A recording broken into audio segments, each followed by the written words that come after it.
They prepped me for that video. They said, Matt, you might want to have a look at this video so that you know what to say when it's finished.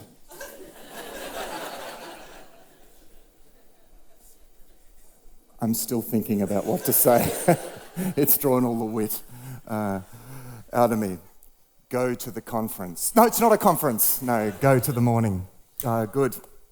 If you're visiting today, my name's Matt. It's great to see you here. And we, this morning, begin a new series. We're going to be reading together through the book of Exodus over the next couple of months. This is a book that explores some crucial and central themes, and that has some stories that are central stories in the Bible. And so really looking forward to exploring this. Of course, it's the famous story about how God delivered his people from Egypt. And the thing about these stories is that they have a pattern to them, that even though the circumstances differ, yet the pattern still applies to our life. The reason why we look at these stories is because they enable us to map our lives. They say something about our lives today. This story that we're going to look at today, I'm going to start right at the beginning of the book of Exodus and share the story about the infancy of Moses. And there are things that happen in this story that happen a number of times throughout the Bible in slightly different ways. This is what I mean about a narrative pattern. And again, the importance of this is that though the circumstances, I hope that you are never in the circumstances described here, in particular, that we're going to look at today. But the pattern, you will find yourself in that kind of pattern of events. And these stories are written so that we can navigate our way through those experiences. And so whereas the famous story of the Exodus is all about how God delivered his people from out of Egypt so that they could live a life of faith and worship, that is still always the case. This story of the Exodus becomes the key paradigm of what God wants to do in our lives, to draw us out of something and into something. In our case, it's not so much delivering us, getting us out of Egypt. It's probably more about getting Egypt out of us. And by that I mean learning to operate in a completely different way, and that completely different way is called freedom. And so there's a kind of exodus, there's a kind of breaking out that God is inviting us to, but it involves a very important step of faith. And that is already signaled in this initial story in the book of Exodus. Now, just to give you a little bit of background here, the Israelites are in Egypt. They've ended up there because during the time of Joseph, when one of their own became a high official in Egypt, this is a story that we talked about in the last few weeks at some point. They ended up as a family in Egypt because there was a great famine, and so they settled there. And while they were there, we read that God blessed them and they multiplied just like God promised he would. And the problem with that is as they multiplied and as God blessed them, they looked more and more powerful, and a new Pharaoh came into power, and he looked at this people who were flourishing in the land. And this is the way that the world works. He feels threatened, right? Because everything in the world is about feeling secure and having the resources, the power to hold on to your position. And so Pharaoh, with this way of thinking, he's feeling insecure by this powerful people. And so he commands, to cut a long story short, he commands that every Hebrew boy, when it's born, is to be thrown into the Nile, as a way of weakening the nation, as getting any possibility of fighting men desperate measures. And this is where we pick up the story in the midst of a desperate situation. So Exodus chapter 2, and this is reading from the New Living Translation. About this time, a man and a woman from the tribe of Levi got married. The woman became pregnant and gave birth to a son.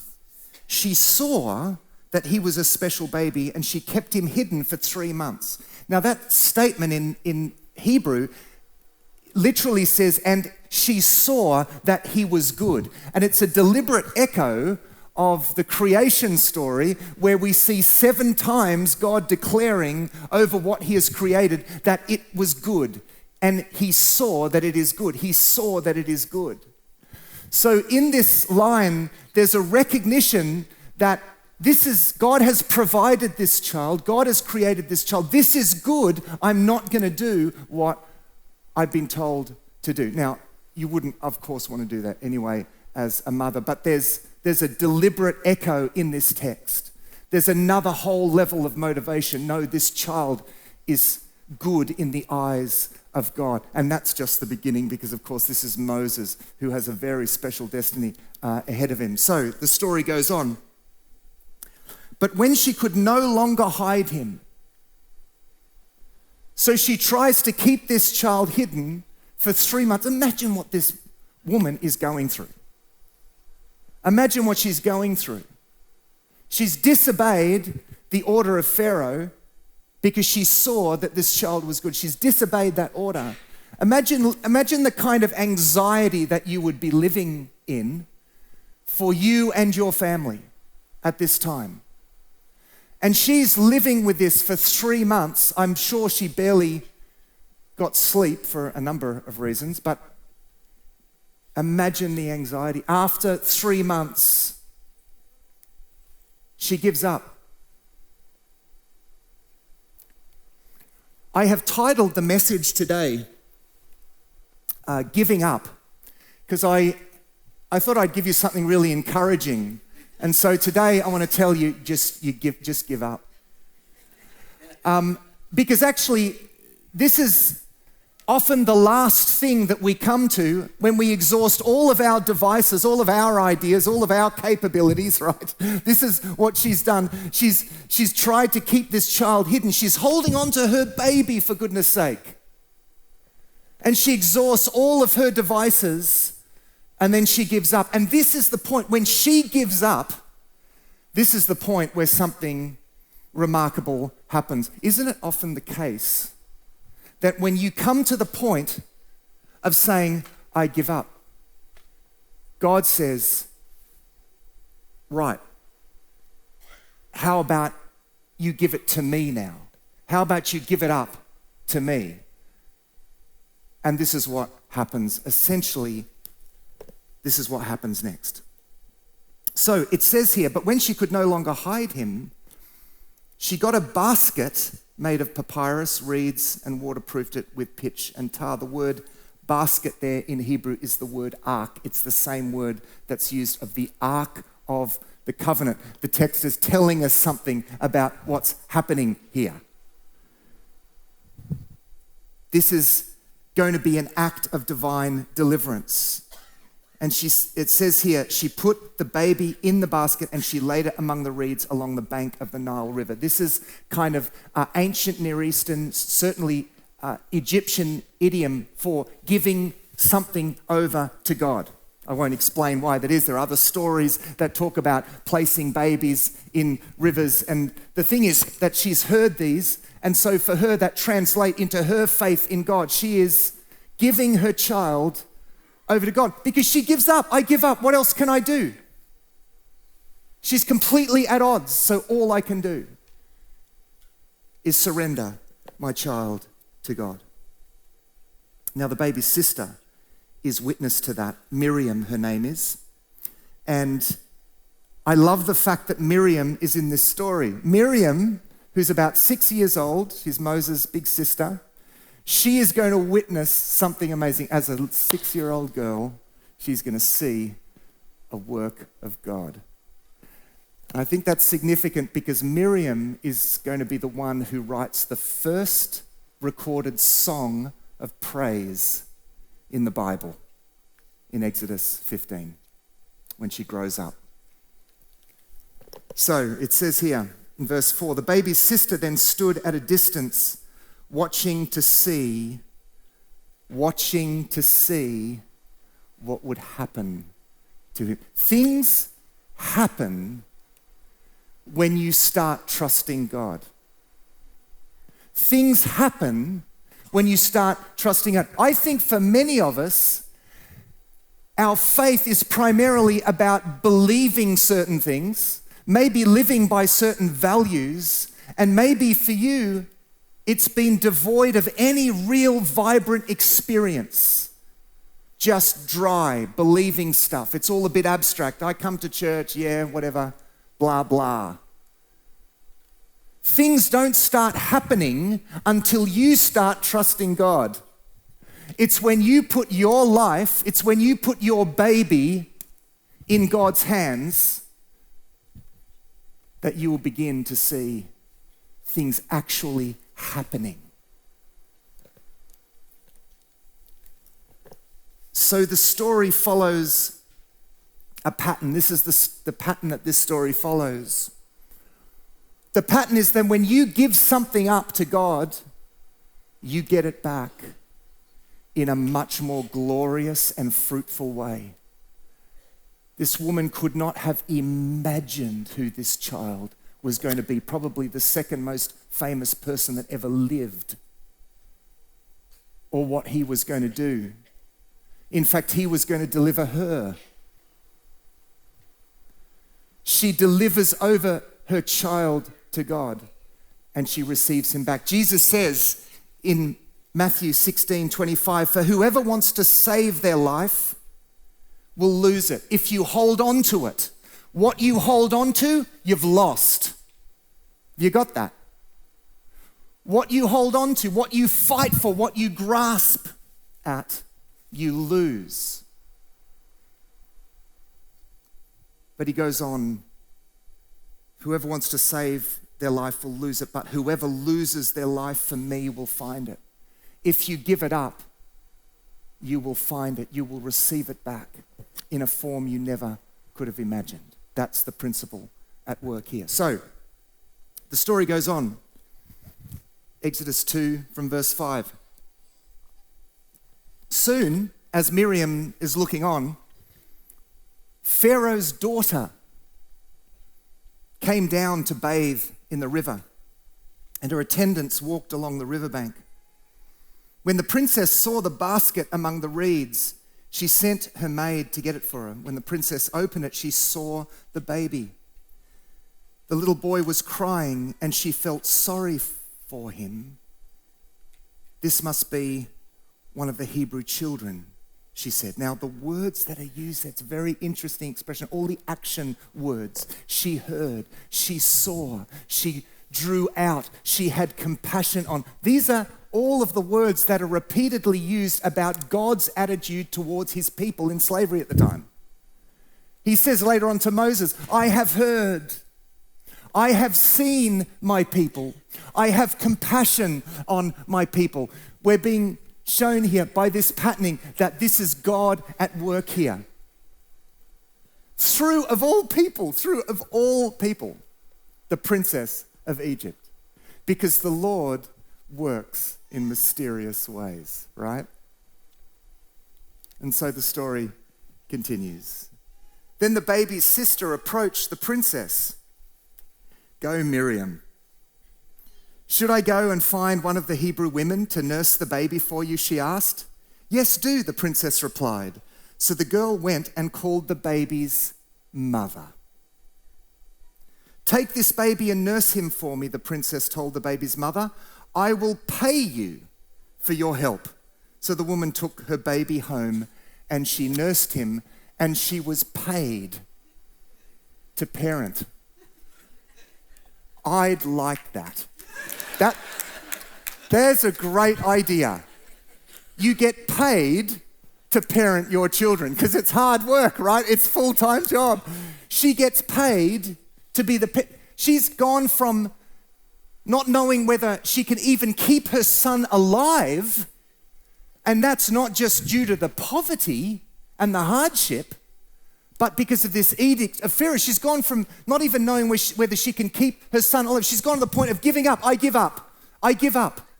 So I'm going to give my baby back to God, and then God gives the baby back to her, and she's paid to be a mother. Now, still living in a Hebrew household at this time pretty much condemns you to slavery, certainly robs you of any, now most people didn't get an education in those days anyway, but certainly as a slave you would get one. Now God happened to be raising up someone who would be the one who writes the first scriptures that we actually have, Moses, right? And so God, in his providence, has this brilliant way of making sure that Moses gets the best education that a person could possibly get in that day and age. So, it says later, when the boy was older, his mother brought him back to Pharaoh's daughter, who adopted him as her own son. He was always conscious of his family. He seems to be, in some sense, in touch with his family. It doesn't say that in the Bible, but it has it in the movie. So, you know. No, but he clearly understands that he's a Hebrew. He knows who he belongs to. He knows who his brother is later on. So, it's good evidence that the connection is still there. They're not robbed of that altogether, okay? So, the princess named him Moses, for she explained, I will lift him because I lifted him out of the water, because I drew him out. This is Exodus language, right? It's not just what God did, it's what God does. What a remarkable sequence of events. And it all started when this poor woman who was racked with anxiety, who came to the very end of herself, complete dead end. And she said, I give up. And as I said to you, this is not just something that happened. It happens, doesn't it? It happens. God leads us into experiences where you exhaust all of your ideas, all of your devices, you try everything that you've got, and then finally you realize it's no good and you give up. Today I want to encourage you to give up. Not at the end of a long process, but at the beginning. That's my encouragement to you. Don't end up by giving up. Begin by giving up. And by that I mean giving up to God. Because God leads us into these experiences to compel us. It's like a push off the ledge. It's like a push off the ledge so that we step out and we discover in faith that God is faithful. This is so hard. Why is it so hard for us to trust God? I believe today that God is calling us to faith. Whether you're just starting out, maybe you're just here exploring. Even if you're just here for the first time, God is calling you into a life of faith. That's why you're here. It's not because of what I'm saying. It's because God has been drawing you. That's why you're here today. But there are many of you here that maybe you've been a Christian for decades, and you've believed certain things, and you hold to certain values, but God is waiting for you to step into faith. Now, I think sometimes we think of faith in a very passive sense. It's like when you're in a tough situation, perhaps we imagine faith is like really hoping that it's going to work out in the end, just really, really hoping. It's like, manifesting. Have you ever heard, they talk about manifesting. Jim Carrey says that he became really successful because back when he was just a budding actor, he manifested his career. So he kind of set his mind on it and manifested it. And I think sometimes that's what we think, that's what we think faith is. I remember I was talking to the mother of a friend of my oldest daughter, I was just dropping her off, and we just got into a short conversation. Actually, within that short conversation, she said, "Oh, you should read this book. You'd really find it helpful. It's a book called The Secret, and it's about manifesting, and you imagine, and you set your, And I'm listening to her saying this, and there's part of me that was feeling convicted, thinking, gee, do I talk about my faith with this much boldness? That she's actually, anyway, but that's another thing. I mean, forget that. Don't get too convicted about that right now, because I'm not talking about that. But she's telling me about that. And I think sometimes we think that's what faith is. Like, oh, I really, no, faith is not just that passive kind of really hoping in an outcome. It's entrusting yourself to a person. It's letting go of everything, including your life. It's giving your baby over to God. It's letting God be God.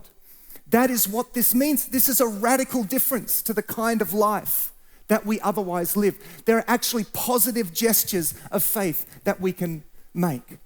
As I look back on my life, there have been so many moments, like tight moments, where I have no idea how we're going to get through this moment. I remember at a number of points, one of the positive gestures of faith for me, one of the most important for me personally, actually, is because for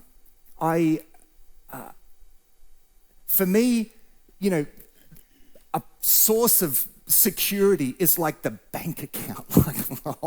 Like you can have everything else, but my money is my money. That's how I feel secure. But for me, the most important gesture of faith is giving my first fruits, giving my tithe to God. There have been moments in the past where I have gone to tithe online, and I'm thinking to myself, this is mental. There is no way that I can afford this. And yet, I realized in retrospect, there is no way that I can afford not to do this. This is a gesture of giving the first to God. Jesus said this in Matthew chapter 6. He says, so do not worry, saying, what shall we eat, or what shall we drink, what shall we wear? For the pagans run after these things, and your heavenly Father knows that you need them. But seek first his kingdom and his righteousness, and all these things will be given to you as well. Therefore, do not worry about tomorrow, for tomorrow will worry about itself. Each day has enough trouble of its own. Doesn't each day have enough trouble of its own? And faith isn't just passively hoping for things. It looks like stepping out and seeking first. It's giving the first fruits of your efforts, your care, your finances, your everything to God. It means turning up at work, and rather than, going through life in this opportunistic mode, thinking about how you can move up in the world, it looks like putting that down and saying, I'm going to serve God here. I'm going to be a blessing in this place. I'm going to put the purpose of God first. It's an active mode. And it's what's beautiful? The most precious thing that I have is to be able to look back at those times and see the providence of God. To see the way that God made a pathway through those experiences. And my gestures of faith, my gestures of giving up to God were like footsteps in that pathway of faith. See, it wasn't just passive. God was calling me to step out and do things, right? He's saying, okay, you just focus on my purpose. You focus on who I want you to be. You focus on me, focus on putting first my purpose, and I will take care of the rest. And often God will allow us to go through situations that will cause us to realize, let me put it this way, that will cause us to drag anchor. Something strange happened to me on the way to Moolap. I was driving along past through Highton, and how when you go through the tunnel in Melbourne, you get those public announcements. So whatever you're listening to on your device or whatever, it'll interrupt that and it'll say, something about traffic ahead, some kind of public announcement, right, if there's an accident or something. I'm driving through Highton, and I'm listening to some nice, calm music because I'm feeling like, oh, Lord, help me. And anyway, which is invariably how I feel. Now I'm driving through and I'm praying about this, and then this public service announcement comes on, and I hear someone saying exactly what I'm saying to you now. Like, this message comes on, and then it goes, and I'm like, I went on to my road. What just happened then? I went on to see if, was I tuned into 96.3 or something? No, I was tuned into, I think it was Triple J or something. And so I wasn't even tuned into that. So what just happened then? And anyway, the person used this illustration, which I might as well use, because they talked about anchors, and I get anchors because I used to live on a ship, right, sailing ship. There were times where you'd put down anchor in a harbour and you think, this is pretty secure, right, nice harbour, nice anchor. Then the weather would pick up, right?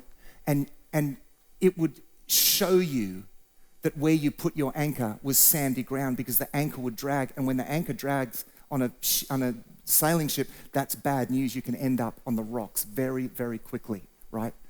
And when the anchor starts to drag and you realize your life is anchored in something that's not secure, that's what God is trying to tell you. He's trying to tell you that you've got your life anchored in something that's not secured. So listen to the voice of God. And it means you need to pick that up and go anchor in another harbour where there's firm ground. God just doesn't want to add some new beliefs or new values to your life. He is calling you to a completely different sort of life. Do you understand that? This is Exodus. He's calling you to a completely different sort of life. And nothing's going to happen until you actually decide. You have to actually decide to live like this.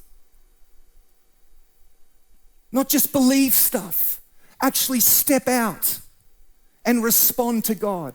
And one of the most beautiful things that I have, as I said to you, is being able to look back and see the moments when I stepped out, I walked in the path of God, is seeing the pattern, the amazing pattern of God's providence in my life.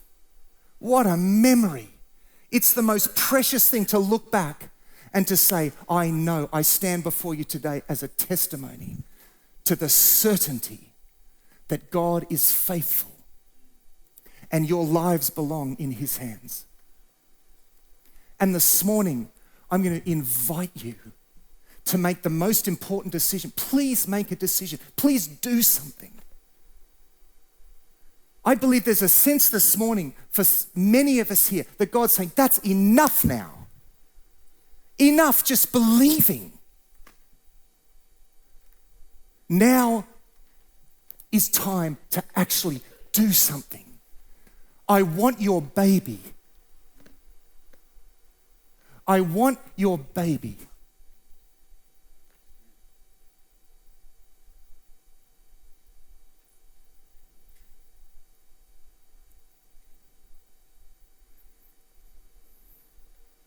So,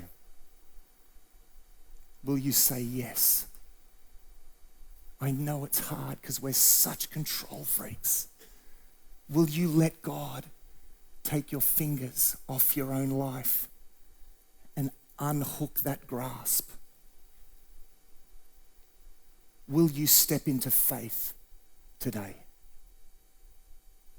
I'd like us to stand. I'm going to get the music team to come up.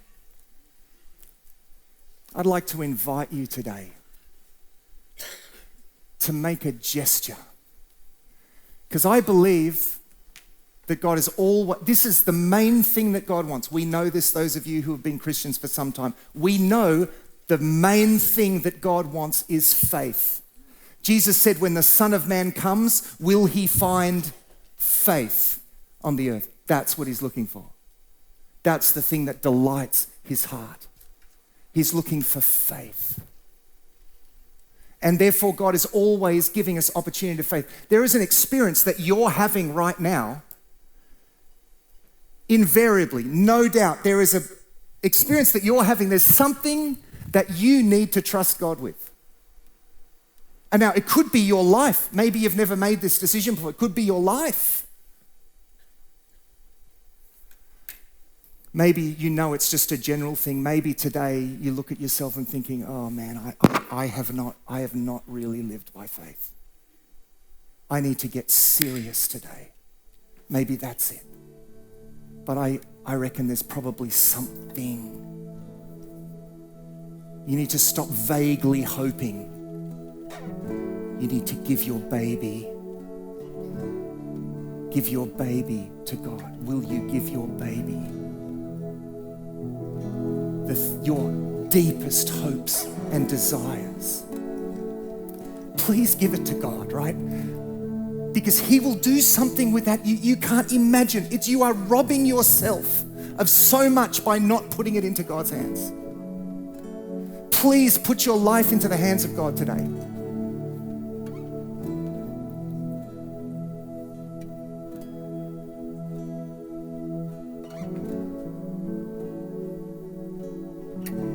I'd like us to sing this verse and chorus together as a gesture of declaring the faithfulness of God today. I'm going to come back up and I'm going to give us an opportunity to pray together and to bring those things to God.